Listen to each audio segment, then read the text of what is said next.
Hey everyone, this is notebook page 2. If you want to pause the video and write down the title card, you can. Fields and domains we're going to talk about today. Let's move on to slide number 1, and that's behaviorism. There's a couple people that we're going to be talking about. So it took a while for Freud's theories to kind of take hold. That Freudian psychology we talked about last time. And so this began to evolve into other fields. By the 1960s, we had kind of a new focus that persisted, that focused on those learned behaviors in response to situations and stimuli. This is called behaviorism. So the focus was on behaviors. Can we get responses from behaviors to those situations? So it's something a little bit different than we've talked about before. And the thought was that all behavior was learned, that anything you do is because of your environment, because of other stimuli. That's incorrect. We know that now that is not right, that there are things that are passed down behavior-wise, or that is, that happens. So, but what it did show is that many behaviors are not, are not just evolutionary, that they are learned. Something like hot fire, for example, is kind of an evolutionary behavior reaction. So behaviorism wouldn't have a good explanation for that. They basically say, hey, you have to stick your hand in fire to know that it's hot and it's going to hurt you, and so you have to learn that behavior. Where we've learned through study that evolutionarily, that's not the case, that we actually will recognize that from birth, that, hey, that's not good. I shouldn't, jump into a hot fire. So Ivan Pavlov, pictured here, began his study with his infamous dogs, Pavlov's dogs. And I'll explain that because they're really important at the start of behaviorism. So basically he had a group of dogs. Every time he fed the dogs, he would ring a bell. Pretty simple. And then eventually, after doing this repeatedly, when he rang the bell, the dogs would salivate even if there's no food present. And this was a learned behavior. They learned the dogs learned to anticipate and respond to the stimulus of the bell sound as opposed to the biological stimulus of the food. Evolutionarily, they need to eat, and that's why they salivate. Now, the bell, it makes them do the same thing. And that showed that behaviorism. This is called classical conditioning, and that's one of kind of the key points. John Watson, pictured down here, furthered this in animals and children through research as well. We'll get into that in the next slide, but let me put up the slide for you. So at this time, you can pause the video and write these down in your own words, once again, in your notebook.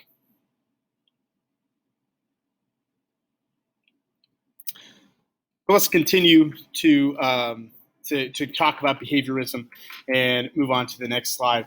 So like I said, conditioning continued to be studied by Watson, and the guy pictured up here, B.F. Skinner. Now, Skinner was famous for training animals and human behaviors. And so what he kind of found out was that behavior can be manipulated by rewards and punishment. This is called operant conditioning. So you have classical, before ring the bell, dogs salivate, you respond to the stimuli.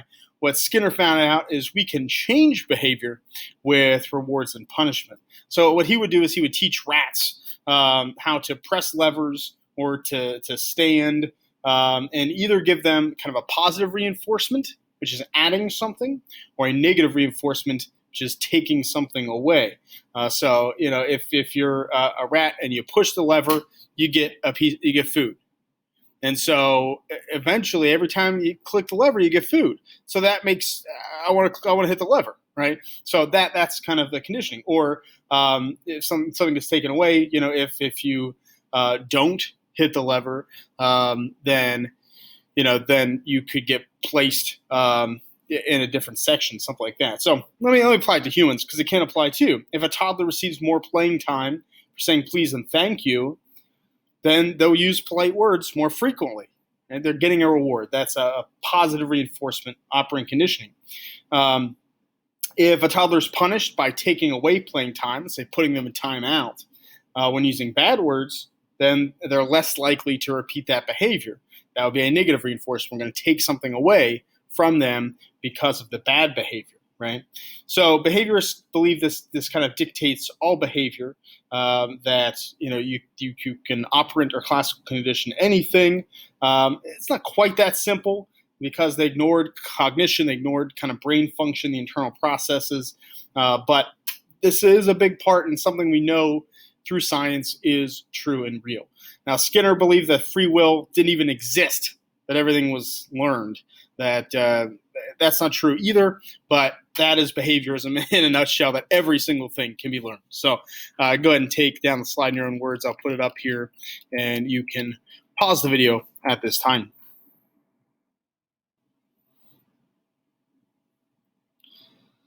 Let's move on to humanism and cognitive psychology.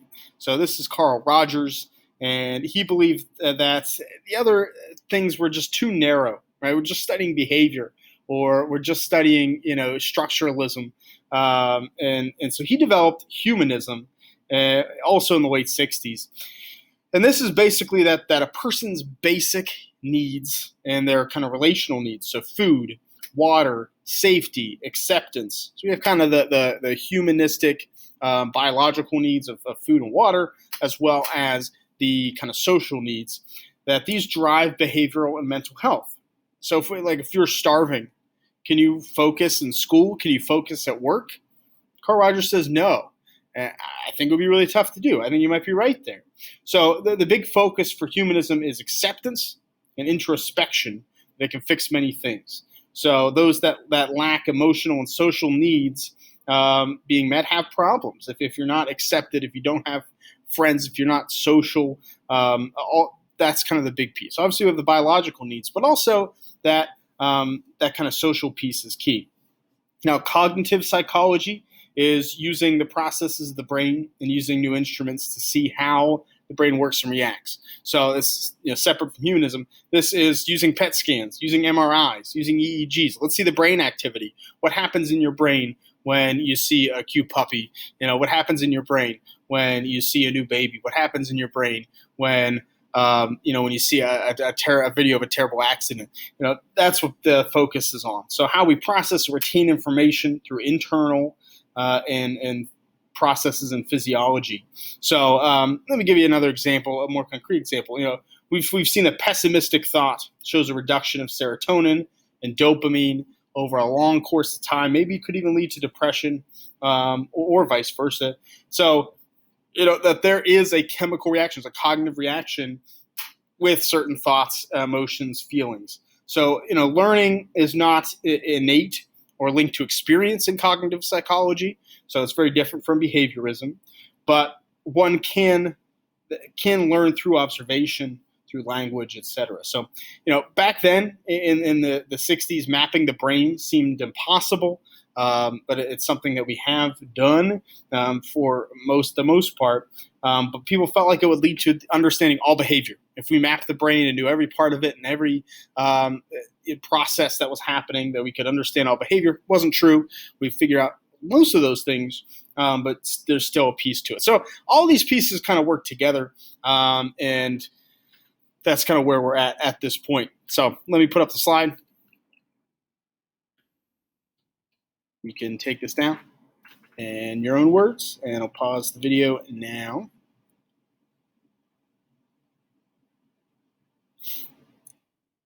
So let's go on to slide 4, and let's kind of hit on the strengths and weaknesses of some of these, and what's going to happen. I won't belabor this too much because I think you can probably figure out the strengths and weaknesses of a lot of these, right? Because each school has strengths and weaknesses that kind of work together for the complex processes in our minds, thoughts, and behaviors. So each of these has a strength that if we put it all together, you can say, oh, all of these things can work together, right? And so behaviorism isn't wrong. It's right, but it's not right for everything. And humanism isn't wrong, but it's not right for everything. Cognitive psychology isn't wrong, but it's not right for everything. So all these pieces in these different fields work together. When you have functionalists that we talked about last time, they connected the consciousness and evolution, but they can't explain group ideas, language, and social interaction and things learned in that way, right? I mean, the Freudian side did more with the unconscious, subconscious, but they can't explain simple behaviors. They can't explain the simplest things that you do by free will. It's not all subconscious, right?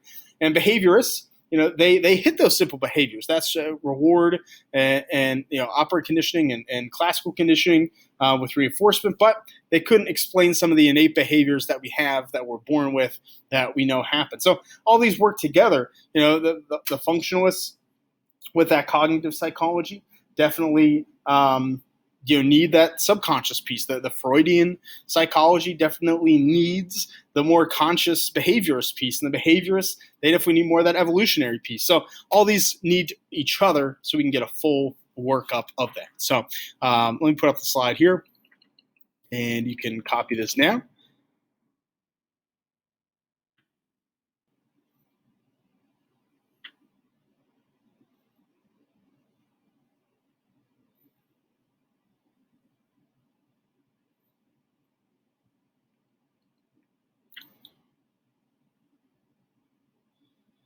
So next, we'll take a look at the at the different psychological domains. Ultimately, and these next few I think are pretty self-explanatory, but when you read them, write them down. But there are different ways we can apply or study the field of psychology. So we can apply it to biological study. Right, we can look at the brain and the circuitry and how things happen. And when you feel really happy, what does your brain do? And when you feel really sad, what does your brain do? And we can see how these emotions and moods kind of affect your behavior and the biology of it. We can do a more clinical assessment and really try to treat mental disorders, behavioral disorders, emotional disorders. One of the big people in this that if you took APUS. Or maybe even an earlier U.S. history course in middle school, you may have run into her, is Dorothea Dix. She opened up the first mental asylums to try to actually treat mental disorders and mental illness. She's a huge figure that is one to know that did that. We can look at the cognitive psychology, which is the mental abilities, memory and thinking and communicating. And so, cognitive, as I described before, usually analyzes brain activity with equipment. But it's like, okay, how do you remember things? What happens in your brain when you're trying to recall something you forgot?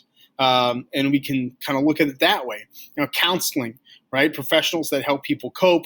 It goes a little bit with that psychoanalysis piece. Divorce counseling and marriage counseling and grief counseling. That's a psychological domain. Developmental. How do we change as we grow? How do we progress, as children and to adulthood? And one of the big people that, studying to be a teacher was a big part of learning was Jean Piaget. And he was kind of a psychologist who was pretty renowned in developing what your different stages are as a newborn, as a young toddler, as an infant. So all these domains are a piece of this. Let me put this up, very similar to what I talked about, and you can write this down in your own words. There's Dorothea Dix and John Piaget as well.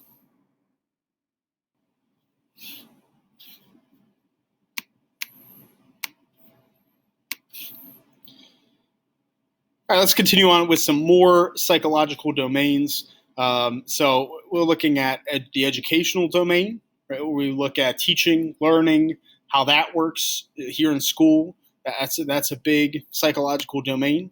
Experimental, where you need a group of scientists to study behavior via experiment and observation. And we're going to get more into that later, but that's going to be a really big part of this course, is how experiments worked. And look, you can use experimental psychology and can be used in any field. The business world, there's been a lot of studies done of psychology in business and anything. So a lot of it's about applying findings to different realms of life and work.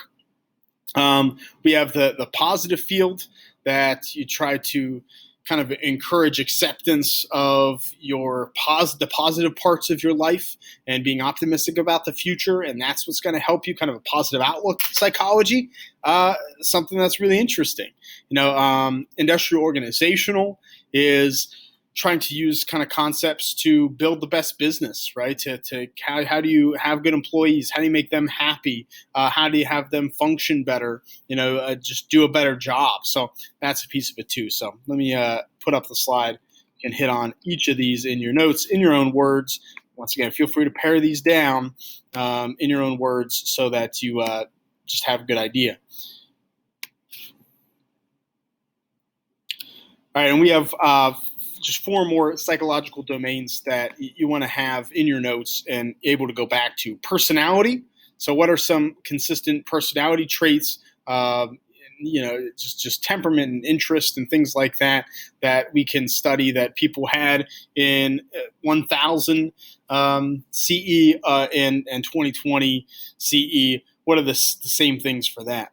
Psychometric is a domain that also can be applied to almost any field, and it's just measurement. Intelligence tests, personality tests, aptitude tests. How can we measure traits of humans? The SAT falls under psychometric. Psychodynamic is the unconscious. That's the Freudian part. Kind of the modern Freud is, okay, what is happening underneath that influences your behavior, and a lot of times that's used to treat psychological disorders. And then finally, social. How do you express emotions in situations? How do you interact with people? Cultural situations apply with that. So different cultures have different norms that will apply how you treat your family, how women are treated in a culture. A lot of that can be applied to social. So go ahead and write these psychological domains down, and that'll complete our psychological domains.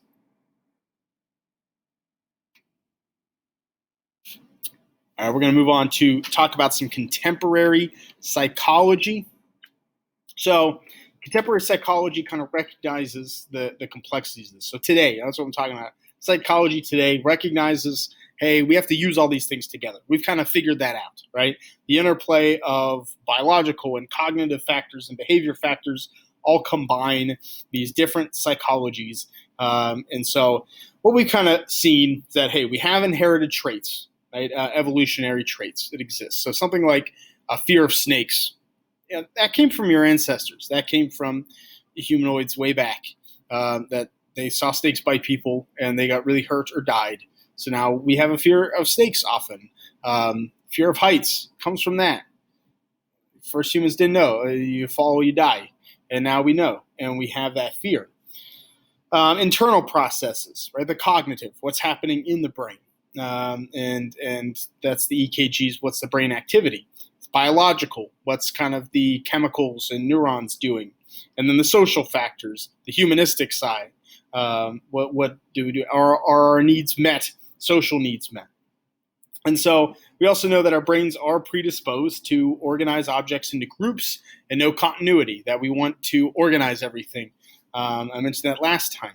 So, past theories fail to add this complexity in and really do everything that it needs to do, but contemporary psychology can really dig further and explain. So I kind of gave you some examples of some of these. Evolutionary, I talked about. We know that some behaviors are inherited. Once again, for example, our aggression levels, our temperament is largely inherited from our parents.